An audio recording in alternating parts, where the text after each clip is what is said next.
Coaching Soccer Weekly, episode 358. Attack versus defense game. Entertaining, educational, and inspiring soccer content to help make you a more effective coach, player, or soccer parent. Hello, and welcome back to Coaching Soccer Weekly, presented by World Class Coaching. My name is Sega Brvinovich, and this is the podcast devoted to bringing you cutting-edge methods, techniques, and tactics for coaching soccer.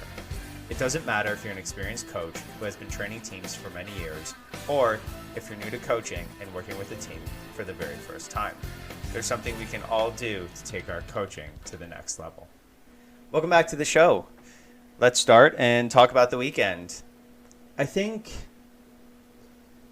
here's my favorite thing about VO. This weekend, we lost all our games. All of our 4 teams played. I went out of that weekend very upset. Very upset. Then I watched the games back and realized we played really well. We did. In every single one of our games, the same issues, which makes sense because a lot of our teams are mixed. So most of the players are playing on 2 of those teams, right? So it makes sense that the struggles are going to be the same. But it also, with our 2014, same struggles. Okay, I wasn't able to go to that game, but a parent took videos, and there was about 20 minutes, so I got to see most of that game. But that's really my favorite thing about VO, because I get to watch the games back, and when you're in the heat of the moment in the games, you don't really have the ability to kind of take a step back. You're too emotionally involved. It doesn't matter who you are. You cannot care about the score, which I keep telling myself I don't. But you're invested in that game. And when you're invested in something, passion comes out. And you can't think as clearly. That's just the way things are. So that's one of my favorite things about VO. The problem was the same with every single one of our teams. We didn't switch the ball enough. And we lost the ball in the back. And that ended up in goals. That happened in every single one of our games. Our defenders lost the ball, and they weren't in the right positions, and we didn't switch the ball enough. So all of the turnovers were scored on us, and that's how we lost every single one of our games. So, I mean, look, it's tough to coach and then reflect when you can't watch it back. So if you're thinking about VO, I think it's a great investment. I had a coach call me and ask about it, and I was very honest. Do you need the VO2? Do you need the VO1? It's up to you. Do you need the old stand, the new stand? Up to you. To me, it doesn't matter, right? I just want to be able to reflect on what I'm doing. And honestly, I trust my eyes. So, other coaches and other people can talk to you about the game and all this, but to analyze it properly, you have to watch it back. So, if you're looking for a discount, and if you are buying a VO, please use our discount. It really helps us, and it shows them that we're advertising their product, which I love. They're the only advertisers we have, so $200 off for you in the show notes. But yeah, at the end of the day, I thought the weekend after the reflection went great. In the moment, I wasn't so happy, but we did some really good things, and especially with our 2012 team, I thought we did well considering we're really new to this 3-4-1 formation. We're also trying players in different positions and stuff like that. So I thought that was really good. And that actually brings me up to my next point. Last week I talked about the Zoom session, and this was on the Facebook group, which is now very, very close to, let me just check because I have it here, very close to 200 members. See how many members we have here. 193. So we are very close. So hopefully by next week, 7 more people will join, and then we'll be at 200, which is cool. But there was a question asked on there about positions, which I like the question, and I want to talk about it. So essentially the question was, I can just read it. It's okay. I won't say the name or anything, but here we go.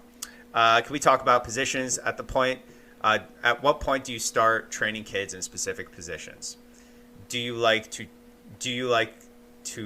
try players out in different positions from game to game, or do you try to keep players in one or maybe two positions for the whole season? So I want to talk about this because I think I kind of misspoke about the Zoom session. With all of our players, they primarily have two positions. Now, let's talk about why that is as a whole.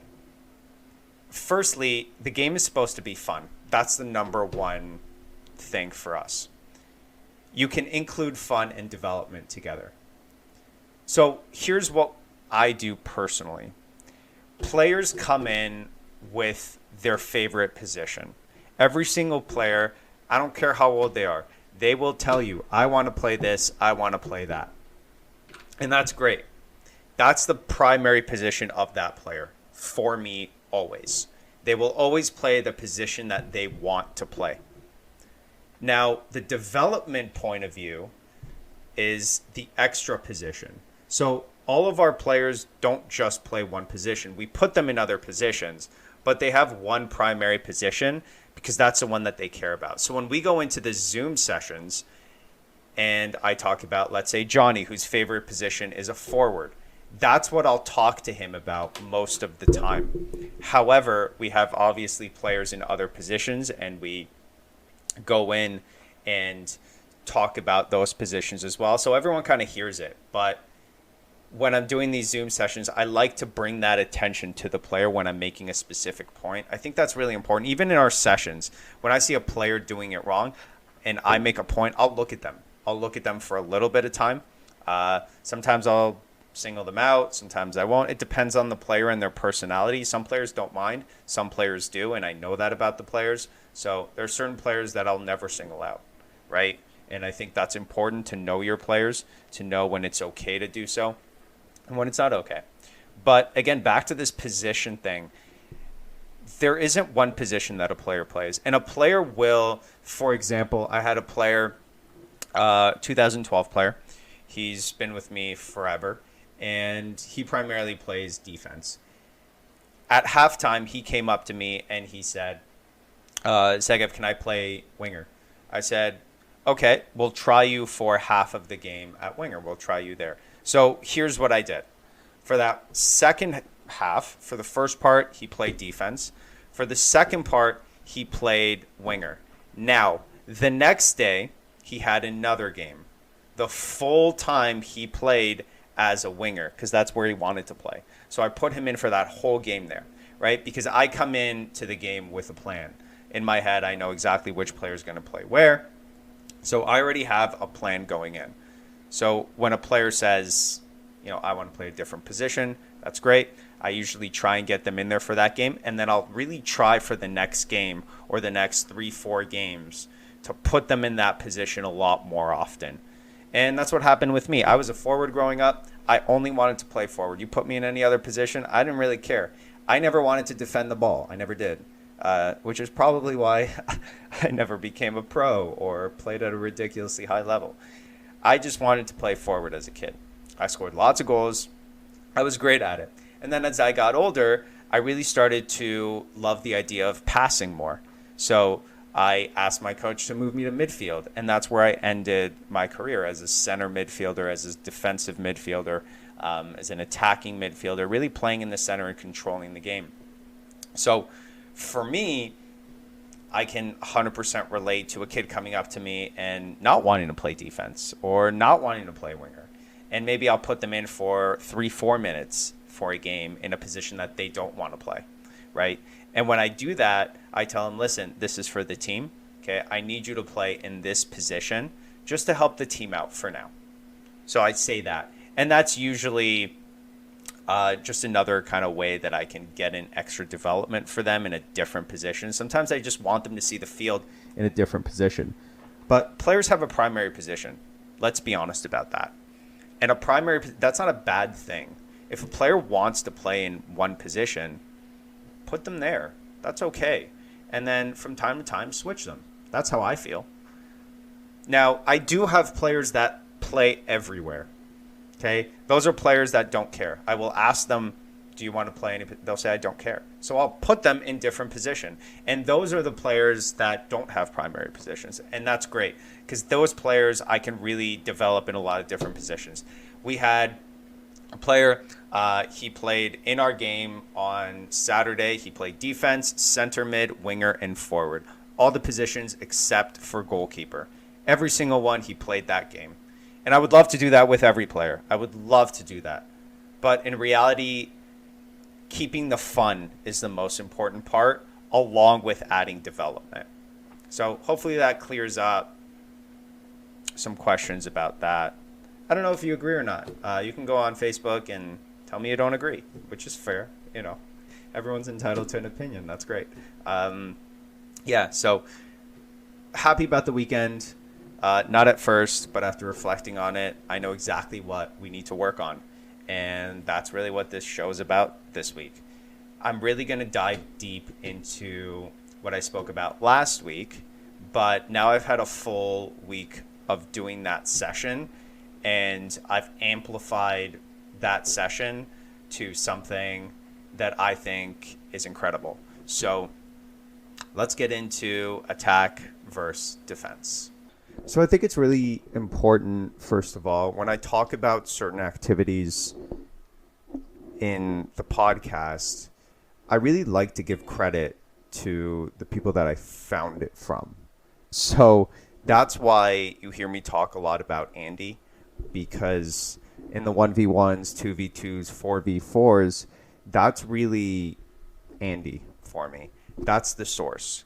Now, I want to be clear. When I find something that I like, I change it. I take a lot of original elements from the person that I get it from, and I make it work for my academy and my players, because not everything that I see, in fact, nothing I've ever seen, could I just take and put it into the academy setting. And here's why. I'm not that coach. So my mannerisms are different. The way that I speak is very different than other coaches, and every coach is different that way. So I can't copy someone else, because what I'm doing will never be as effective as they're doing, because I'm not them. So I have to change it to make it effective for me. And that's also for business as well.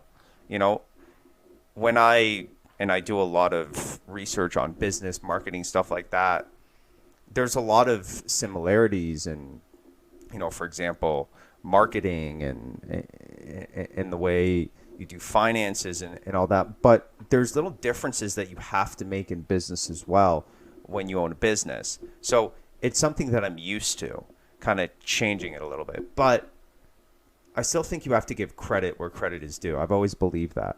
I'm not going to steal someone's idea and not give them credit. That's just not who I am. So I'm going to tell the story again. I told it last week, but it's important. I was in a meeting with someone from a school, and the school had two hockey facilities. One side, they were doing hockey private lessons. They have a fantastic hockey program. On the other side was their prep team, which is their best team. They're like grade 11s and 12s, which are seniors.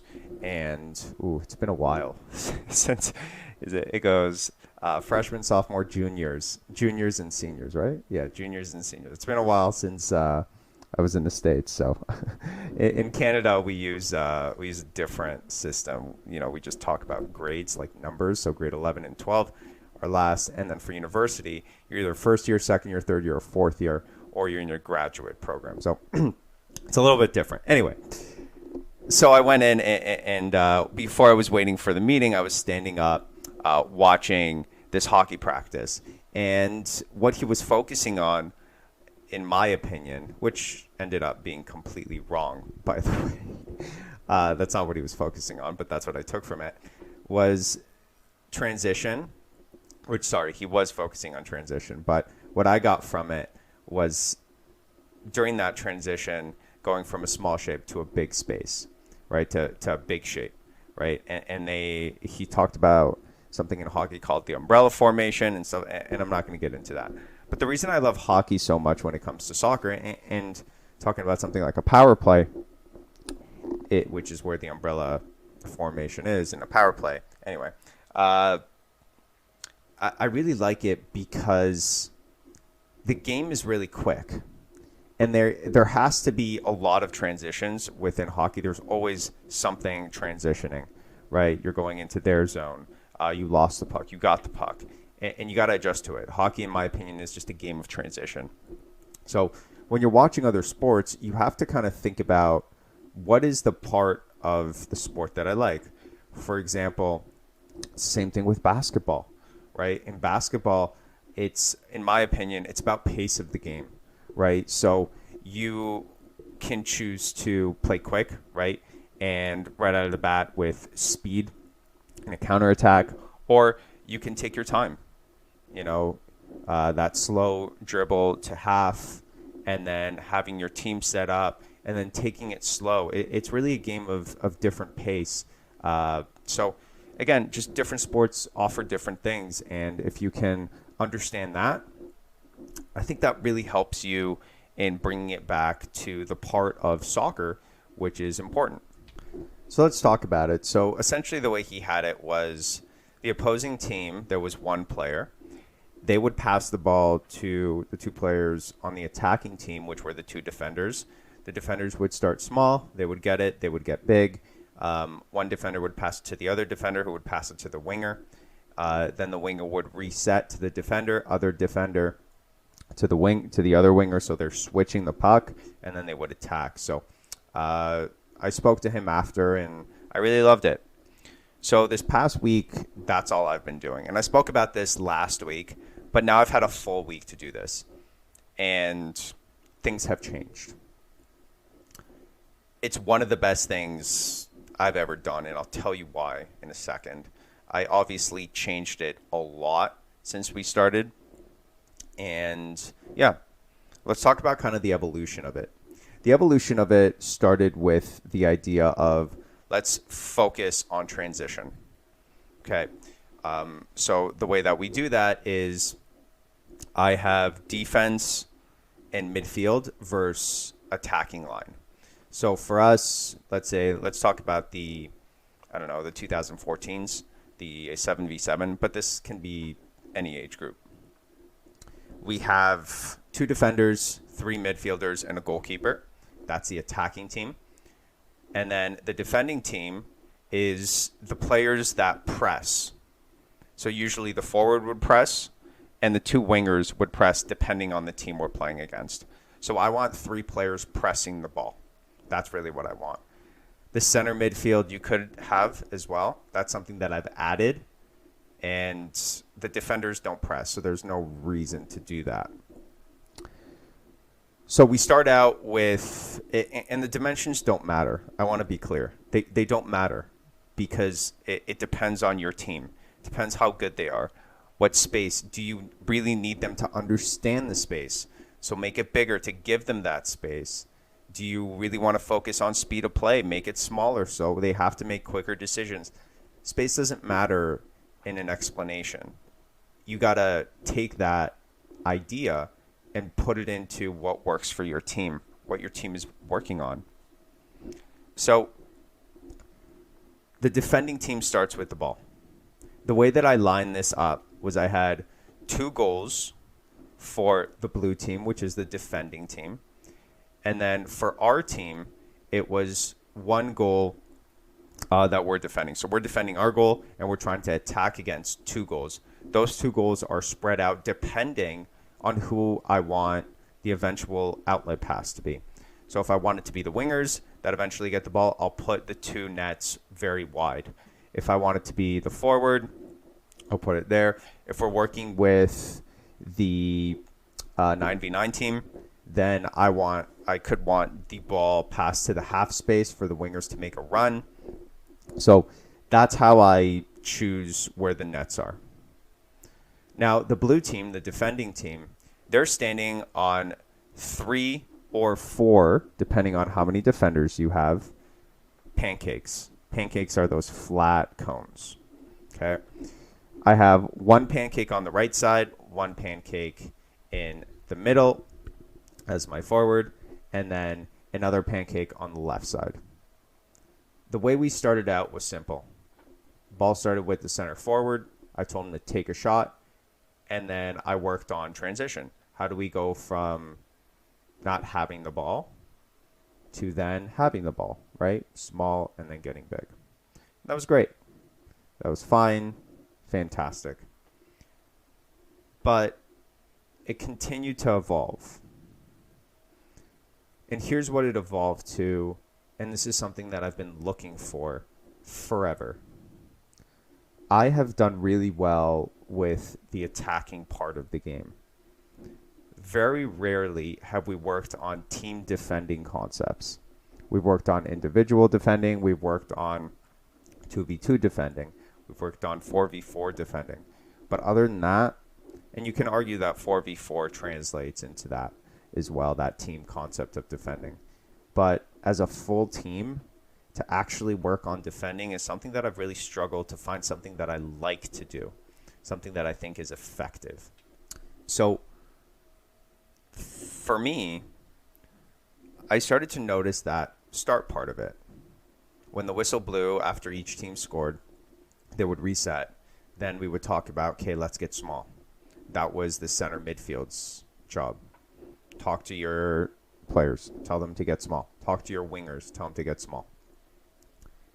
But I wanted them to understand the shifting concept of it. So what I started doing was I started asking the blue team to start passing the ball between themselves. And that's why it's important to have the blue players in the wide spaces and the center space. So we're going from one side. The first call is always get small from my center mid, then shift. And just continuously moving the ball from side to side, getting small, shifting, getting small, shifting. Then I blew the whistle. Whoever had the ball while I blew the whistle, they would shoot it. Okay, so it would give our forwards some shooting practice, passing practice, and then pressing practice. Okay, which is something that we don't do well. We don't press really well. And again, this is a team defending concept, so of course we don't do it well, right? So this is what we're working on. So that was a complete game changer, and that's something that our teams are going to get better at with this. Getting small, shifting as a team. We're starting to talk about lines, creating a defensive line, a midfield line, right, as an offside trap. These are concepts that we're just now starting to learn, right? Now, again, these are youth players, really young kids. Our oldest team is U13, but most of those are U12s, right? So we're just getting ready for that next step. Now, those are the overall concepts that we're working on. The coaching points for me have also and will continue to evolve. For example, last night, which was Tuesday, one of the things that we spoke about and that I noticed, first of all, because obviously when you notice what's going on, then you can kind of say, okay, this is what's wrong, and now we need to fix it. We weren't switching the ball enough. We weren't resetting the ball enough. And when it happens 3 times and you're telling the players to reset and they still don't do it, it's a problem of understanding. So you have to switch your approach. So here was the new approach that worked. Essentially, I told the players this. We are going to play 1 touch, 2 touch until we are in our positions. And we are going to reset and keep switching the ball between the defenders and the goalkeeper, back and forth until we are in our shape. Okay? Now, I know there are probably those that are listening that are going to argue and say, well, Segev, if there's a counterattack opportunity, why are you not, attacking right away, finding that, center mid to, I get it.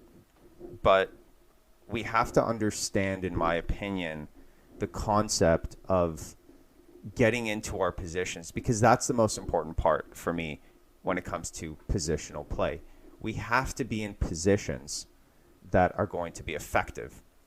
So I'm going to hold on this transitional counterattack element of the game. That's not something that I care about right now. What I care about is the understanding of I want to control the game. And in order to do that, we have to be in the right positions. So that was the first thing that we spoke about that had a really big impact. The next thing, which we spoke about, was I went in and I stopped the game and I made this statement. If you are close to any player, you are not in a good position. Any player. I don't care who it is. Our team, their team, doesn't matter. It is your job to always be by yourself. And that had an even bigger impact. So between understanding the fact that we need to get into our shape before we can attack, and then understanding that we just have to be in open space. That's it. Those two are two important concepts that I think really elevate the transitional game and our possession-based game, which honestly we've been struggling with. We haven't reset the ball enough. We haven't switched the ball enough. And I think it's because there's a lack of understanding of when to do that. We're just looking to attack. And that's not always the best option. The other thing about counterattacking soccer is it's really risky, right? If I start a counterattack and we're not in our position, and then the other team gets the ball, then we're in bad shape. We're not even close.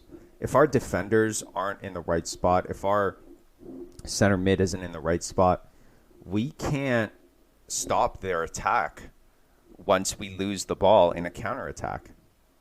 So for me, we need to be in situations on the field that if we lose the ball, we can press and win the ball right away. And that to me is really important. Much more important than the counterattacking stuff. Also, end-to-end soccer is not my thing. It's very entertaining. And it's very great in basketball, in hockey. But for me, the way I want my teams to play is calm. I want them to be calm. I want them to make decisions that are going to be brilliant. And while we talk about organized chaos in everything that we do, our sessions are organized chaos. I want our team to play in such a way that controls the other team. If the ball is going end to end, you're not controlling anything. You're not. You might be better at 1v1s. You might be better at shooting. You might be better at scoring. But you're not controlling the game. You're just kind of... It's pickup. It's not what the game, in my opinion, should be. It's not the way that I want our academy to play. I want to control the other team. I want our players to realize that we can control them. We can control how they move by going from side to side. We can control how they move vertically and horizontally, how they get big, how they get, like, in every single way. And that's why I want to wait. I don't just want to attack. Listen, if we win the ball in the final third, fine, let's attack. But if we win the ball in our half and we just kick it up and then their defense gets it, we didn't do anything. Essentially, they now have the ball with the defenders in space because we're all pushed back in our first third, right? So it just doesn't make sense to me to just go. No, let's build it. Let's build it the right way. I just like to have good foundation with my academy and business and just in like that's just the type of person that I am. So, yeah, that's it. I put that on Instagram as well, not on the post part, on the story part of it. Now, I do have, I did say that I had a big announcement this week, and I do. And I'm going to share that with you right now. So next week, I'm not 100% sure that there's going to be an episode because I have been invited to go to Chelsea. And I'm going to be going through a seminar there. I'm going to be watching, who are they playing? Southampton as well. But there's going to be a lot of... let me see. I'm just going to get the itinerary here. So we're going to go through every single age group and how they train and all that. They're going to be talking about recruitment as well.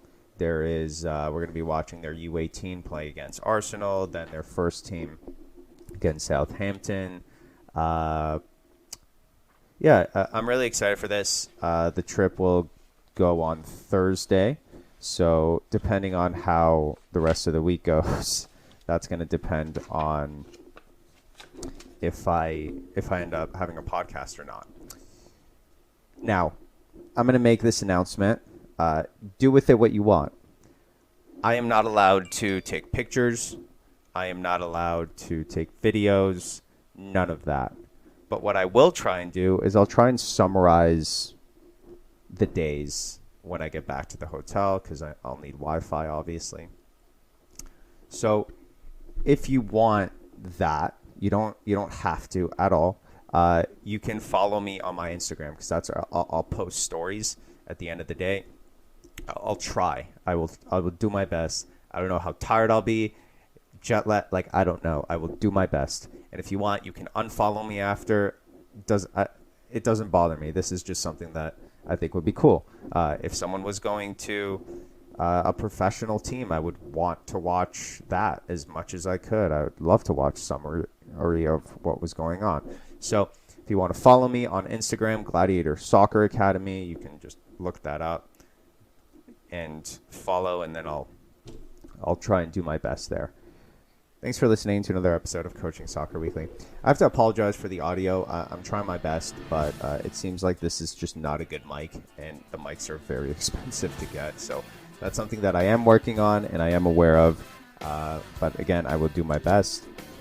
This weekend, I'm going to be, all of our teams are playing, but I'll be with 2014s, and the 2014s are now going into their second game of their division up. We're Division 3, now we're Division 2, and they actually lost their first game last week. So it was a really big learning experience, which I'm finally happy. And I know that sounds weird, but it's good that they lost, kind of saw how that felt, and hopefully I'll be able to help them this week. And we'll see how that goes. Excited to see what Division 2 really looks like. But until next week, or maybe the week after, enjoy the journey, enjoy the moments, but most importantly, enjoy the game.